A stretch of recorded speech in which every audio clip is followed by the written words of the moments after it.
For someone who's never been involved in amateur radio before, it can seem like a pretty daunting hobby to get into. There are different bands, modes, licenses, and an alphabet soup of acronyms that are used by hams that can confuse anyone new to the hobby. With over 40 years of experience in amateur radio, I thought I could help demystify this hobby and show you what you need to do to get started today. So here's my 7 easy steps to get started in amateur radio. Step No. 1 is to listen at first. This may sound counterintuitive, as many people think you should jump right in and start transmitting as soon as possible. However, listening is how you learn the lay of the land. It's how you learn what's going on out there and see what's involved. Think about when you were getting your driver's license. You didn't go out and try to get your license right away. Instead, you probably sat in the car with a licensed driver and listened to them operate the vehicle for some time. The same thing applies to amateur radio. You don't have to transmit to be participating in the hobby. If you don't have a license yet, you can listen to what's going on in your area on various frequencies to get a feel for what amateur radio is all about. And if you don't have a radio, no problem. You can even listen online using a web browser. Many shortwave stations stream their audio online. Websites such as search WEBSDR, and you will discover a world of ham radio receivers to tune in with. You can tune through the frequencies and listen to what's going on in various parts of the world. You might hear some music, some news, maybe even some Morse code, or even some amateur radio operators having conversations with each other. It depends where you tune to. The point is to just listen at first.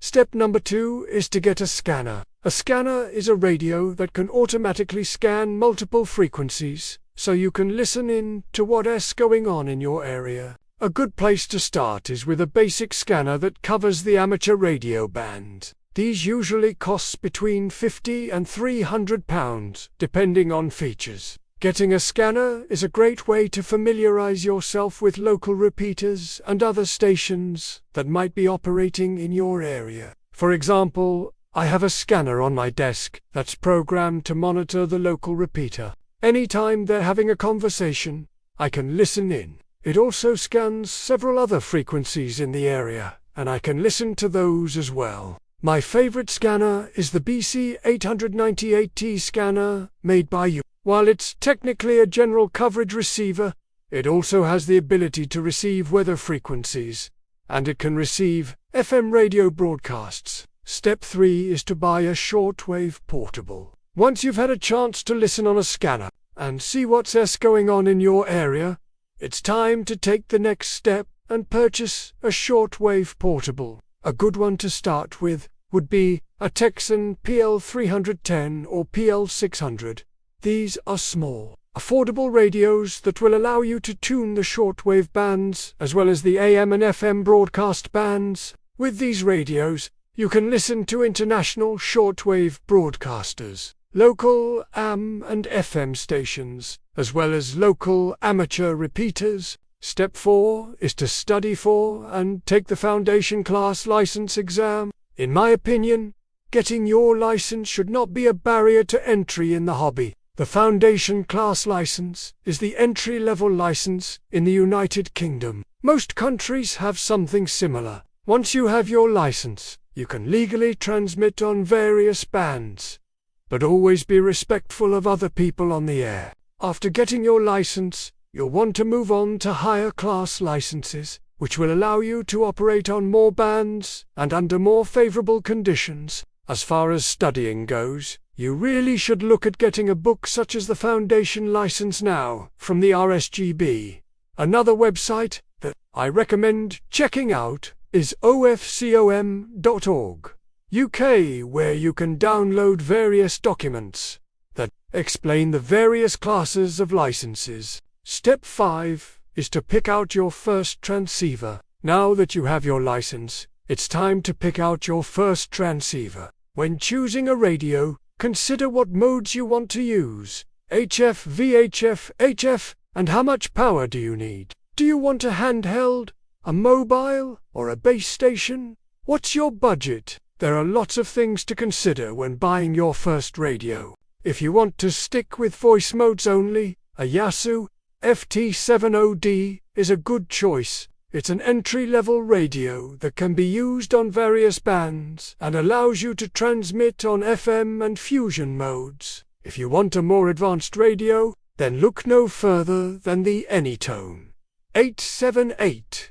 This radio is packed with features including the ability to connect it to your computer to make contacts via the internet. The Anytone 878 can also be programmed to work on 2 meters and 70 centimeters with FM or DMR mode. With a local DMR repeater or personal hotspot, you can contact people almost anywhere. In the world with DMR, all you need is a simple handheld transceiver, such as a Yaesu FT70D or an Anytone 878. All you need is a computer and a sound card to get started with digital modes.